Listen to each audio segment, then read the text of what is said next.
I want to start by just simply saying what is politics. And politics is the effort to develop the country that you're comfortable with. That's simply what politics is.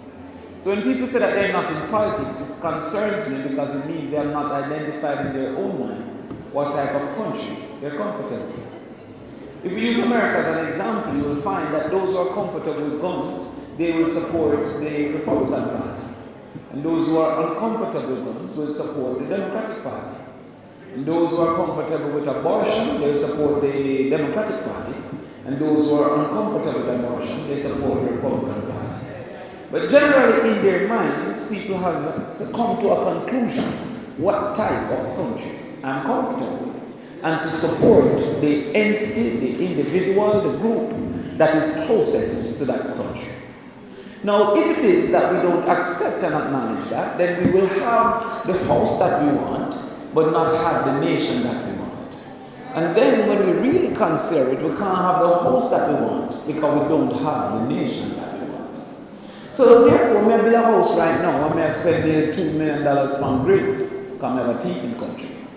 Had I not had that type of country, then we could have spent it on a pool, which would have been much more desired for the type of house that I want. So the first thing is, if you cannot escape government, you should choose government. If you cannot escape leadership, you should choose leadership. And because we can't escape, if it at the worst taxes, we should choose who tax us. I am therefore a person who's putting up myself because I want to help to create the type of country that I'm comfortable with. And I want to convince more people that the country that I'm comfortable with is the actual country that they should equally be comfortable with. And that's why it's called a campaign. It's an effort to convince more people that what I see as a vision, they should agree with. And therefore, tonight I want to focus on what I see as a vision. There are two different types of politics. There's the politics of dependence and the politics of independence. The politics of dependence want to maintain that one person has all power and use that power to decide over the lives of everybody else. And so you are the member of parliament and you decide who eat and who don't eat. You decide who very good and who don't very good. You decide who get medicine and who dead because they're sick. There's a politics that you decide who blind and who sick. Because when they come for glasses, you say yes or no based on your own whims and fancy. And then there's another politics that seeks to guide the way, that seeks to light the way, that seeks to create an environment that people eat only because they're hungry, not because you feel good today. Or people go to the doctor because they're sick. And that politics of independence is the use of all the exposure that you have and all the knowledge that you have gained and all the access that power gives you to guide the people on how to actually move forward. And that guidance is going to take a change, first of all, in the mindsets of the people. It's going to take a mindset change because we have a system that is almost automatic that if the grandmother poor, the granddaughter will be poor. And if the grandfather rich, the grandson will be rich. That system is a set of interacting forces, of variables that interact with each other to ensure that no matter how you try, you almost can't make it. And the few that make it is used as an example to trample on those who actually have it. I'll give you some simple examples of the system. There are many of us in this country that eat only for a belly full because we can't afford to eat for the nutrients. And therefore, when they eat, you say them like dumpling and butter, them say them like gravy. But gravy is really a way to stretch the food. Most people don't understand why we eat curry chicken or brown stew chicken. But it's really a way to make a leg and a thigh stretch for more than 2 people to 9 people. That's why Jamaicans like mackerel, but we don't necessarily like sardine, because sardine have no gravy. Now once, seriously, now once you eat for the belly full more than the nutrients, you start to say love dumpling and butter, which have no nutrients. And by the time you're 35, you start to develop diabetes and high blood pressure. And you have to spend money now on health care that should be spent on education for your children. And so within that system, you end up working for John and your child work for John's child because you eat only for a belly full. Within the system, even our young men have become enemies of themselves when they start to drink rum and boom from morning till night not recognizing that the people who make rum and boom, not drinking. And that abuse of alcohol is going to lead to what you call kidney failure, and by the time they're 40, they're paying to pee, dialysis. You're paying 40 grand to urinate when that could be a mortgage. Then you don't have a house and that's the system. Every Christmas, as I've said before, the poor wonder what they're going to buy and the rich wonder what they're going to sell. Because the poor have been trained to have the mind of a consumer. And so January we broke and January they're rich. Because we have given them $1,000 and received as change only $100. And wonder why they're rich when we gave them 1,000 just to get 100. That is the system. So the first thing we have to change is that mindset, because we have a country that when a security guard stand up with a dog, the dog is getting better treatment than the guard. Because the dog eat 2 times and the guard eat once. And unless the guard changes mindset, and his children's mind is changed from understanding that it is better to spend 5 years focusing in school and to enjoy 50 after than to spend 5 years enjoying school and then to suffer 50 after. All of that is a reality that we have not come to collectively understand, because we as even men say we're now married and don't realize the financial benefit of being married. But the wealthy always married and then they get 2 NHT and they wonder why we have a house. That is just the mindset change within the system. So I am here now with the ultimate responsibility to seek to change that mindset. To change that mindset and encourage a politics of independence. And that politics of independence have in this particular circumstance 4 angles that we want to move towards. A politics of independence through education, independence through agriculture, independence through tourism, and independence through cooperation. I'm going to go through each if you allow me. Independence through education. It is the aim as Member of Parliament to have within this constituency, and hopefully eventually to have enough influence in this country, to have 1 degree per household. And that 1 degree in every house can become the catalyst of change, can become the engine of growth. Thank you. Thank you. When you get clapped, I can't remember what you said. And how are we going to get this 1 degree per household? Because a person can only be getting a degree if they matriculate to a university or a college. And so you have to start from the first area of matriculation, which is to be able to read. In this constituency, we have an average literacy of 62%. However, we have some schools like rural area with a literacy rate of 31%. And so we have to focus on that literacy. And that focus will come through having a system that we call a veranda basic, where those who can read will help those who can't read by volunteering on a Sunday to do that interaction on the verandas. We're also encouraging the churches through the Sabbath school and the Sunday school to incorporate literacy, even though you are focusing on the lessons of the Bible. That we use the New English version and the ones that are more English-centered than Old English-centered, and also use the Sabbath school and the Sunday school for literacy. We are going to also form a principals forum, which meets once a month to have best practices transferred from some principals to other principals, but also have those schools that have difficulty be able to speak to me who have more influence, to pass on that influence for assets and resources that they need. We look and say from you can read, it moves up to the person who is getting into high school from primary school, to say that there's a caliber and quality coming from the primary school going into the high school. And the test now for primary school is called PEP. Now I did common entrance, and I'm telling you, nobody my age tell you that we were brighter than you, because common entrance had a thing called mental ability. And in mental ability, they gave you 3 square and a circle and asked you which one different, and none of you got it wrong. So when you say PEP now, I don't know if me could I even pass PEP now. And so for PEP, we want to get the best teachers, best trained persons in PEP. And then we are going to have Saturday and Sunday classes for a thing we call Mommy and Me. Some people say, why not Daddy? Because most of the people who are parents are single mothers. But if fathers want to come, they are very welcome. The name is just Mommy and Me. And for Mommy and Me, both the parent and the child come to the class. It means that after the Saturday class and the Sunday class, Monday, Tuesday, Wednesday, Thursday, the mother is then able to assist the child because the mother is also trained. But the mother's greater experience and exposure allow for whatever the child will understand, the mother is likely to understand through the mommy and me. Therefore, getting in all of our schools persons that are more ready for high school. We have recognized in this constituency, for example, that we have one school in the top 50 in the rankings, top 5 subjects including math and English, and that is Titchfield High School. After that, we have Port Antonio High, Happy Grove at 72, Port Antonio High at 131, and what's the other school? Fair Prospect at 141 out of 161 schools. So there's a school in this constituency with an 11% chance of getting 5 subjects. And that is not sufficient for them. So we want to get the entrance into the school to be of a greater caliber, greater quality, so that they're ready for first form. Thank you, my God. We look again and we see that no child take up a book voluntarily.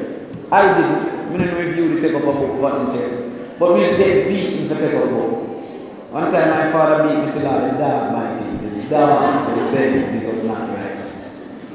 And so we want to create an environment for study, because when your parents broke and your father hustled and your mother hustled, or your father unavailing and your mother hustled, you go home between 2:30 and 8:30 with nobody to create an environment for study.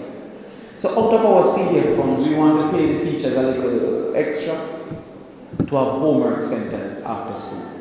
There's one particular school that will make it very difficult for homework center, which is Port Antonio High, because it's a shift school. And therefore we have identified another school that was closed down since this government, since this year actually, called called Fellowship Primary and Junior High. Now Nani is one of 2 heroes that don't have a high school. So we want to change Fellowship Primary and Junior High, which is now closed, into Nani High School, and then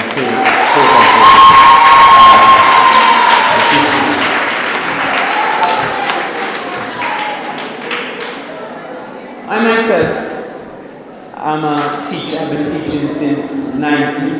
I've taught at secondary school, I've taught at community colleges, and now I'm lecturing at the University of West Indies. But some people would have looked on Facebook and seen me have a mathematics on YouTube and Facebook. And I volunteered to just do mathematics. Now that has received in some cases over 85,000 views. And I say that some of you will use it before. Being present in this constituency, every 4th weekend, I make myself available for 8 hours on a Saturday, 8 hours on a Sunday, to teach all our students mathematics. When we look at the ranking, many kids, especially from Happy Group, are getting 6 subjects, but not including math.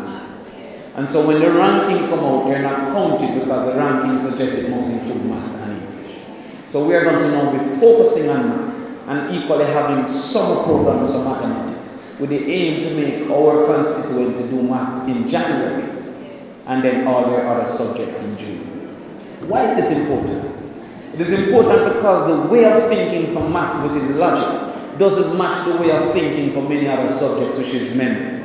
And so when you're practicing for logic, you can't go and do well in memory. And when you're practicing for memory, you don't do very well in logic. It's like both go to Olympics and try to win a 5,000. It's not going to do well because you didn't train for 5,000. So when you look at it, most times when you do math by itself, you do better at it because of the way of thinking. Then we look at now some people in this constituency who have all their subjects and they can't get into university because of the affordability of university, but also because of the lack of guidance of how to get into the university, what the procedures are, of what the avenues for grants and loans, etc. are. And so we're saying that the first child in every family to matriculate into university, will give them a scholarship. So out of the 20 million that we have for CDF, we're putting aside 5 million. And each year that 5 million will be equally divided among all the persons who is the first in their family to get into the university. How do we define first in the family? The family is defined by two ways because of Jamaica's reality. The first way is that you have a shared ancestor. So therefore, if you are the child of the same father or the child of the same mother, so now you have some repeat. They don't want this message. But if you're the child of the same father or the child of the same mother, then you will actually be shared ancestor. However, because we have some men, and including some women, who have children for other people, then we also have a second definition, which means that it is a single parent and at least one child under the same roof. So if it is that you have a shared father but not under the same roof, then you qualify as first, even though your bigger sister will live with your father. Take out some of that thing for me, because so that we are selected. I don't want to get carried away, you understand? So therefore, that's the first in the family. Within all our programs, the PEP programs, the homework center, the CXC classes, the summer school, anybody in a university that is willing to volunteer, we will be registered under the JAMVAT program, and they will be paid a further $60,000 per semester.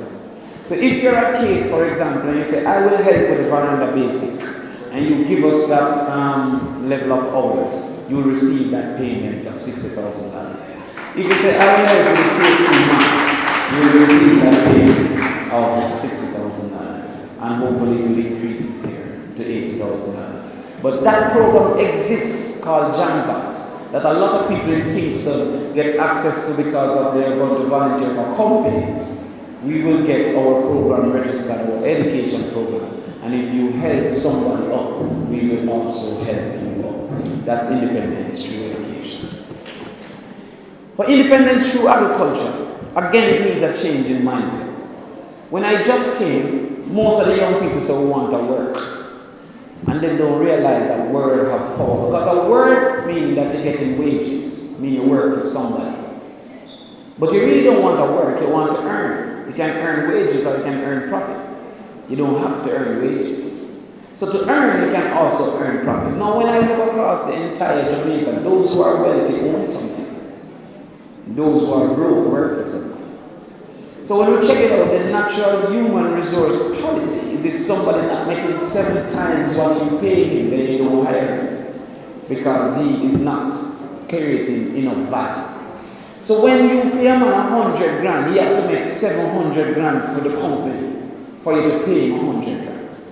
Otherwise, HR policy suggests that is a waste of money to hire this person. So what I'm trying to change is the mindset in everybody that want to work. To some people started to say we want a business. Like me, for example, I have both a work and a business. So I get my salary, which is certain, but I get my profit, which is more, even though uncertain. That's the reality about wages is more certain once employed than profit. For profit, you can work and get nothing. For wages, you work and you're sure of something, unless the person is a rogue or something. And so in changing that, we're saying that this particular place is ripe for entrepreneurship in agriculture and by extending in independence through agriculture. What's that independence through agriculture? First of all, is through goats, which there's a big thing now going on. The JLP them calling me goat man, and the PLP them want the goat. I'm very concerned because I don't know where we're going to get so much goat for all the people that are saying that they want goat. But let's just look at it.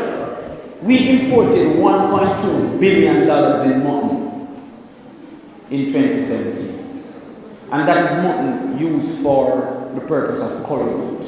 We don't talk about lamb and lamb chops and it. $1.2 billion. It means 1,200 of us can actually make $1 million. It means 120 of us can make $10 million. We imported the equivalent of 112,000 carcasses of goat. So I'm saying, with Portland we have all this greenery, all this foliage. Why would we not try to get some of that $1.2 billion? Especially since of all the animals, the small animals in particular, goat have the least nuisance, unlike people might think. Goat just have one whole local vibes, meaning might run across school road, but every time it will be alright. And so we want to promote goat rearing, in particular for those who can't afford their school books, 7th graders in particular. Because we have a system in Jamaica where the MP give you a book voucher just to say he gave you something. And you get a $2,000 book voucher for a $26,000 book list. But when election come back and say, oh, you said no, not fair, I gave you a book voucher. It's a mindset. But if you get a she-goat and him drop 3 children, or what we call kids, because sometimes now I give goat a human being characteristic. So we say a woman goat and they nearly kill me on the internet, you know what I mean? Yeah, well, that's life. That's what Jamaica people say. They say man dog and woman dog, you know? But if you get a she goat and them drop 3 kids, and I hear that some goat do all 2 times a year in a drop. If 2 a regular Jamaican goat, it's 40 grand each. If you have a Nubian mixed with regular Jamaican goat, 60 grand. If you have a purebred Nubian, you go up to 100,000. So we want to incorporate case into the breeding because we clearly don't have enough goat. So we want to case a certain amount of goat and say breed up them goat for you. Especially because we don't want to interbreed and then be a handicapped goat. So we want case to breed the goats and then we will give them when they come a she-goat. Now with all of these goats that are available, we link up one of the biggest importers of goat. And we said to them, would you be willing to buy these goats? They said, the taste of Jamaican goat, local mutton, is much better and demanded. And so they will buy as much goat as we want. So again, we want to incorporate case as a centralized abattoir so that when these people ask us for 50, 60, 80 carcasses, we can take from multiple people and then do a centralized killing in a place that is approved.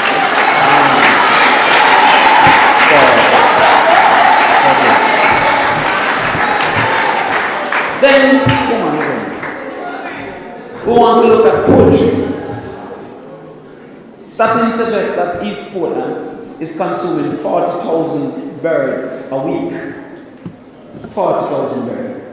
Now, if you check it out and you eat a leg and a thigh 3 times a week, you already gone by yourself nearly 1 and something bird. You're going a bird, a total bird.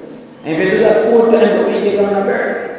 If you eat a quarter of a fowl 4 times a week, you want 1 fowl. You alone. Some kind of crazy when we think about it, but really we mostly eat chicken. So therefore we're eating 40,000 chicken, but we're carrying those chicken from Best Dress and CD. And we're saying we want to now create crews, not gangs, but crews, called success crew. Of those young people out there who are not doing anything, we want to say to them, we're putting 8 of you together. And when we put the 8 of you together, each of your coops should be ready another week. Because the problem with buying local poultry is enough chicken every 6 weeks. But the restaurant need chicken every week. And the supermarket need chicken every week. So because enough chicken every 6 weeks, you put him in a cluster that each week somebody else have chicken.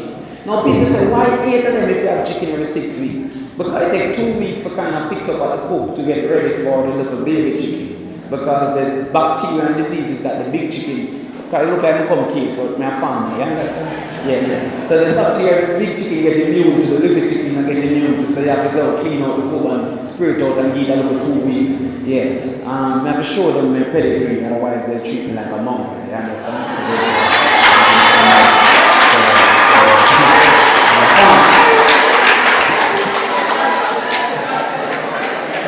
And that means that we will have between 100 and 500 within each person within a cluster, persons having that amount of chicken ready to go out. Now, a man said, as the MP, you can facilitate a man who can't afford to start. But there are some people who, if you create a system, they can themselves start. And so therefore, we will have under a centralized abattoir, again available here, but a central brand called Portland Poultry.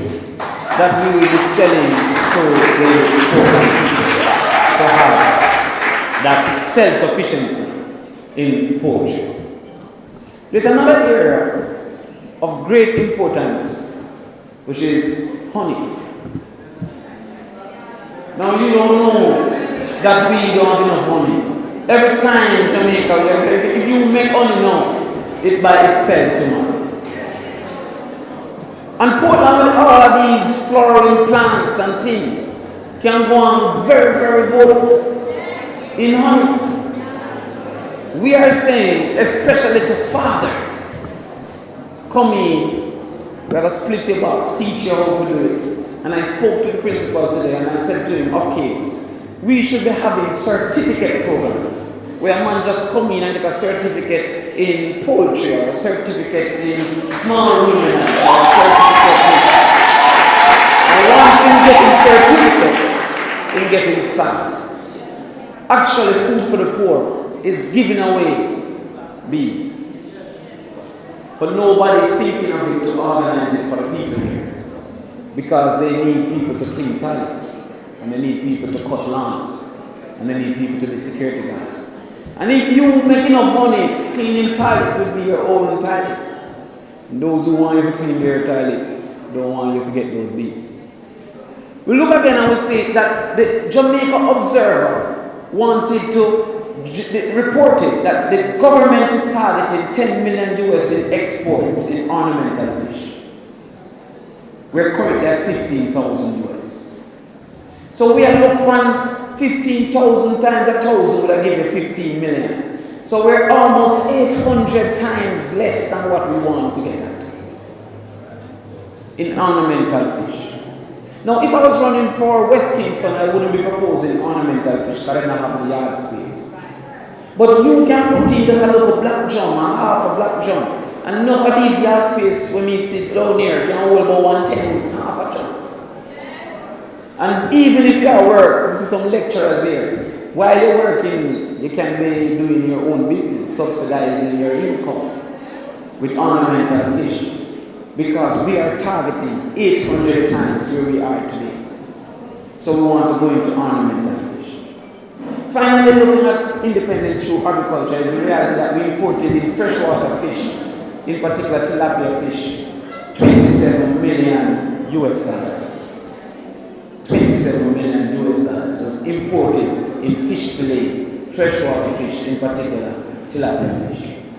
Anywhere that there's a river is conducive because once you can redirect the river through your pond, then it aerates your pond and cause for the fish to breathe and grow and warm.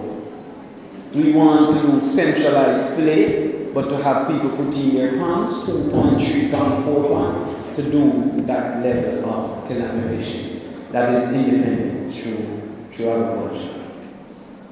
The third is independence through tourism because of the assets that you have. If I was running in Clarendon, I wouldn't be proposing independence through tourism because they just don't have those assets. But this place actually has those assets. Now, as I've indicated, I'm a lecturer in tourism. As I've indicated, I have a master's in tourism, and I have a degree in tourism, and I'm doing a doctorate in tourism. People have said, don't repeat that on the platform because it looks show off, but remember what I tell you about your pedigree. If you don't tell them, they'll treat you like a mumble. So I have to say that if I am qualified in that area, then I might be better able to identify opportunities in those areas.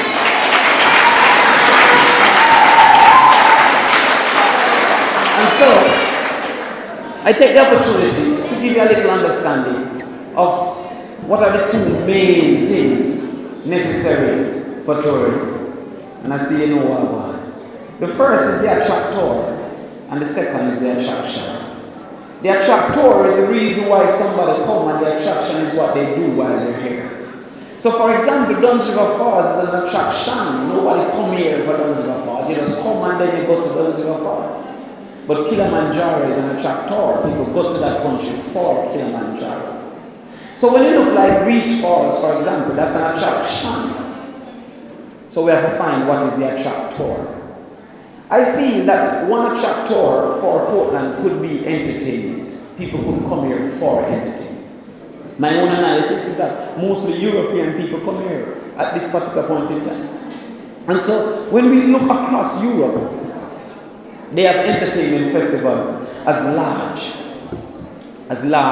as 33,000, 80,000. I went to Reggae Sunscare in France, 33,000 people. And not only did they stay in hotels, which we don't currently have all the hotels, but they stayed in tents. And so over Folly, we could always put up a tent city for when they're here. Over at Navy Island, we could always develop it into an entertainment zone until the hotels and the villas catch up with the numbers. I went to Spain, and there's an actual event in Spain called Rotterdam Festival. Unfortunately, your university students are what they call college students for now until they become university. But you can go on Google and look at Rotterdam, 80,000 people.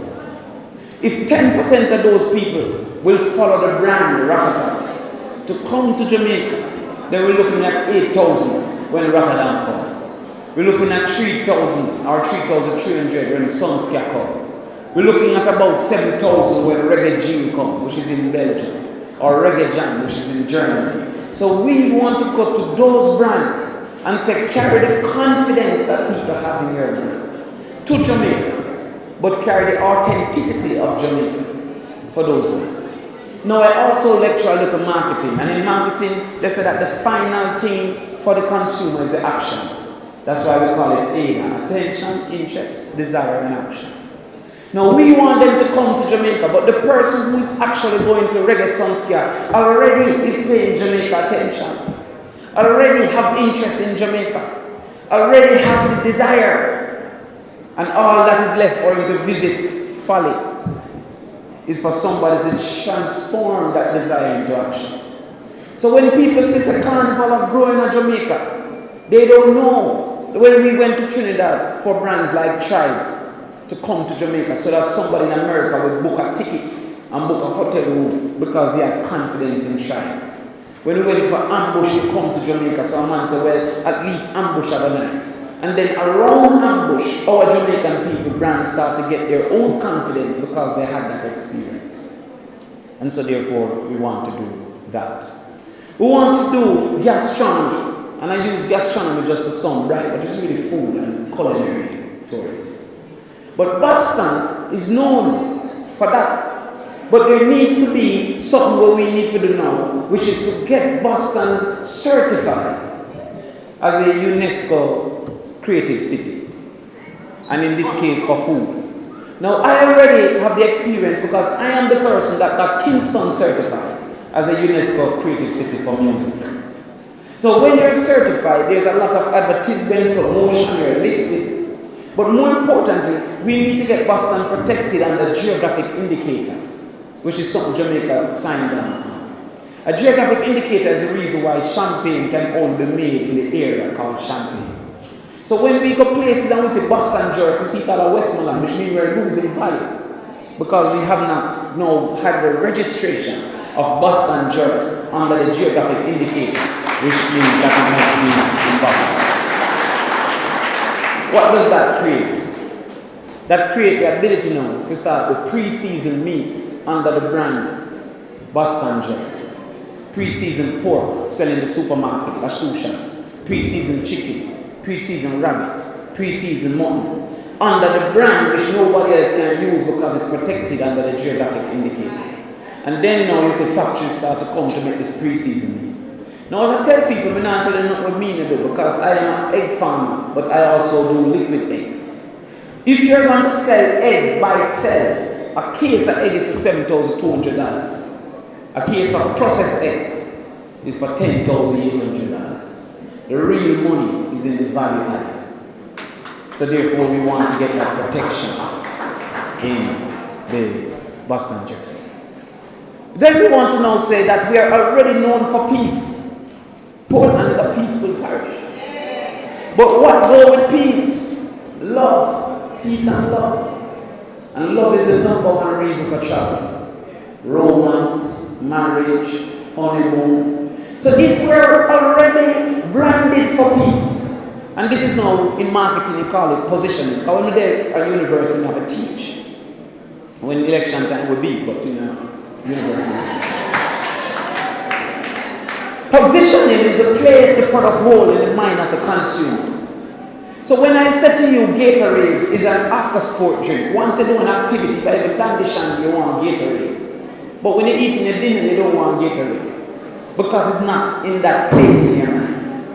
Portland has not been positioned as a love place, like Negril has been positioned as a love place. So when you think about a man say Negril Sunset, and that's a love place. So we now want to position Portland as not only a peace place, but a love place, which means that that is a reason to travel. How will we do that position? We want to put a love trail in Portland. And that love trail will have a replica of all the symbols of love throughout the world. So you're going on this trail and you can see the symbol of love in Kenya and an explanation of that symbol, a carving or whatever. You can see the symbol of love in France and a replica of that symbol. So people who are coming out to come engage, imagine you walking and seeing all symbols of love. Reach up to the park and then you put on a padlock on a fence to say we'll come back 10 year time when we're still there together and actually find that. Or you carve your name into a tree and say when I come back we'll actually find that. That's repositioning Portland. And that don't take $2 million to create this love tree. It's just like research and skill in doing the replicas, whether it's photograph or carvings or whatever. So therefore, you're going to go and see Cupid, which is a symbol of love out of Europe. But there's a symbol of love out of Africa, which might be a giraffe, I don't know. And giraffes look at they love one another, I don't know, I'm just saying. But we want to reposition as love. We're going to reposition that love by increasing the amount of rafting that happens in the night, because that must be romantic. Some people sound like them already go on it. And promote that rafting in the night. And expand on it, because when you go on the raft, then you can get things like strawberries, which we can also do. Then you get things like whipped cream and chocolate, and then you know become positioned for love. In the same way hedonism positioned for debauchery. That is position. So we want to go there and position Portland. And around that, we will then improve the attractions, what you do when you're in Portland. That is going to now create opportunities for us to reopen non-such cave. It's going to create opportunities for people to go into craft.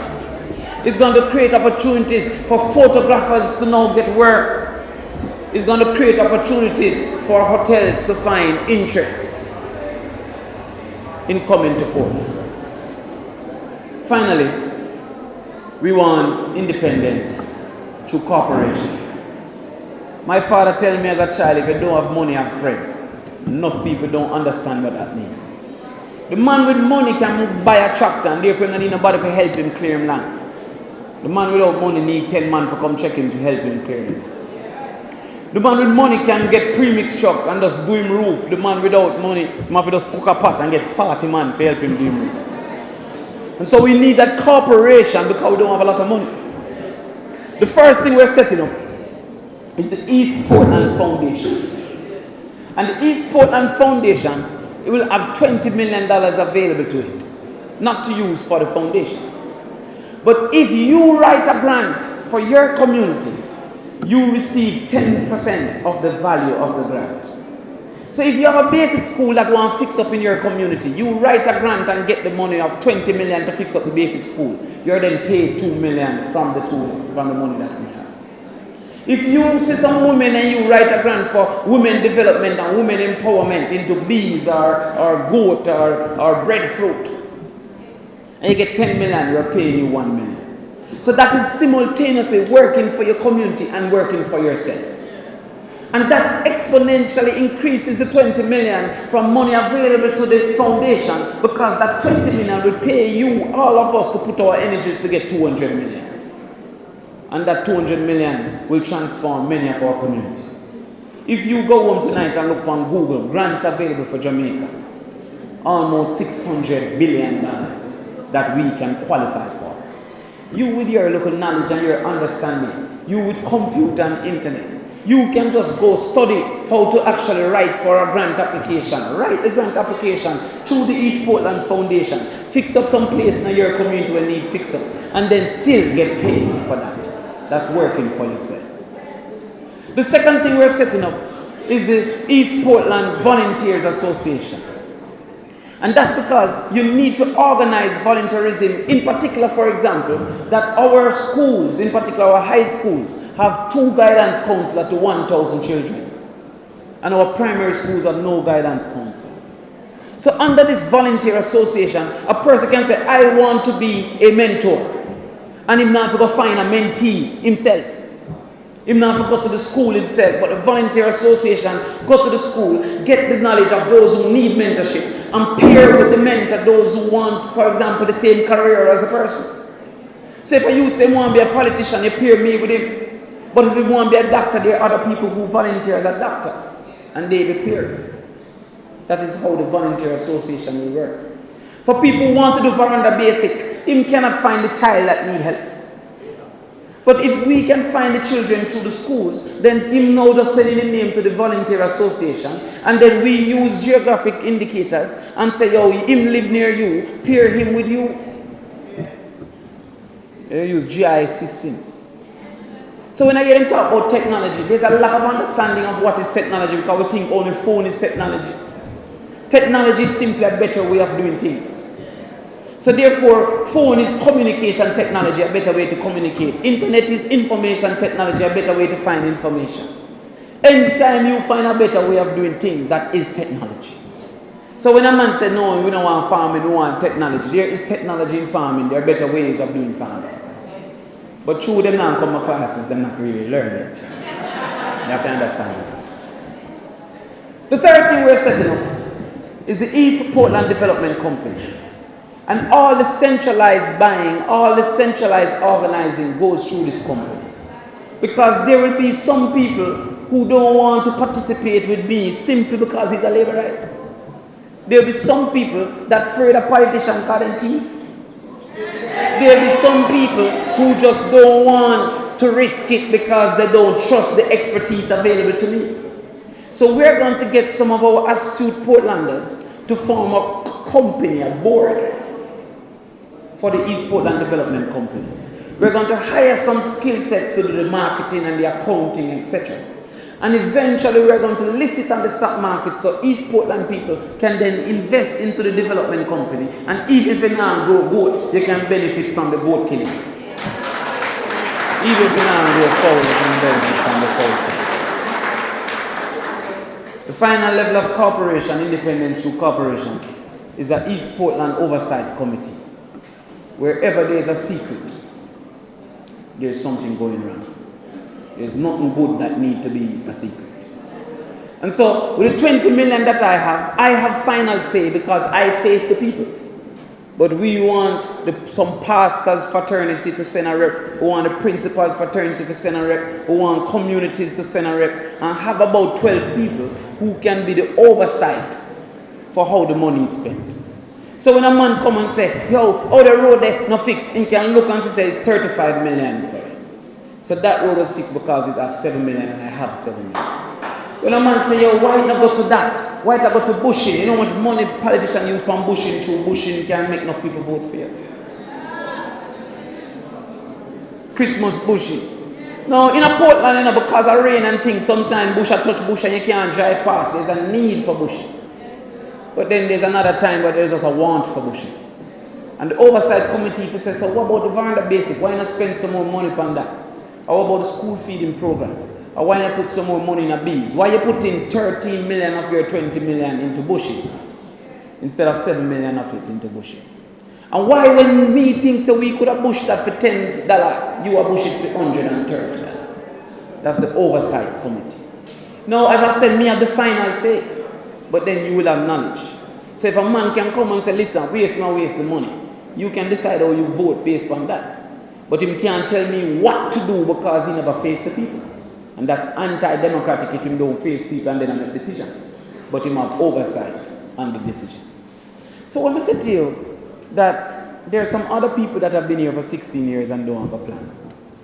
I'm here for 16 days. And we have plan after plan after plan after plan.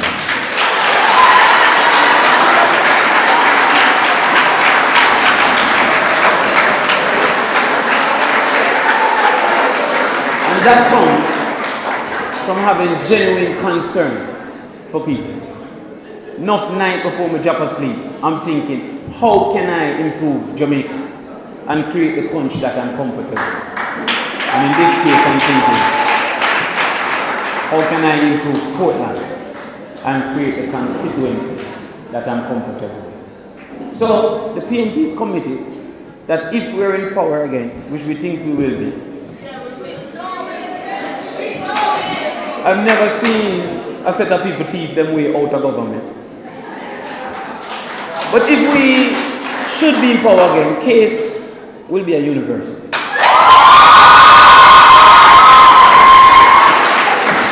That is not something in my manifesto because I don't have full control. If I should be, and I think I will be, I already asked for a tractor to come to Portland on the 5th because it's looking like a landslide.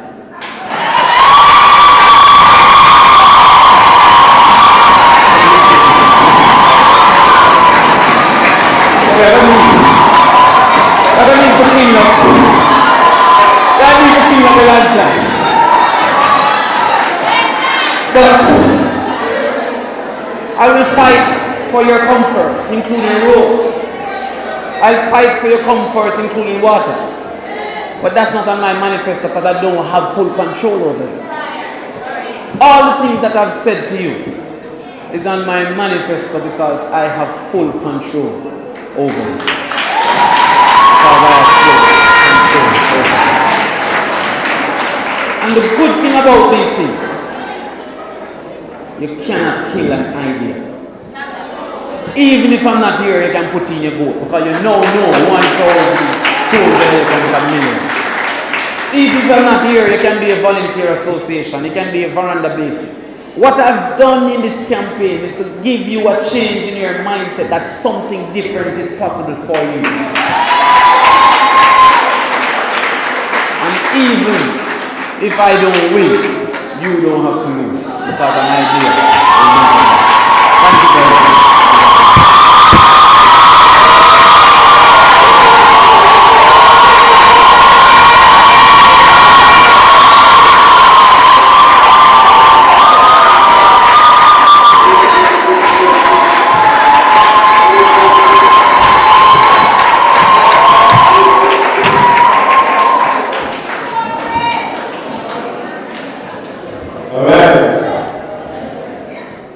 Thank you, Mr. Damion Crawford.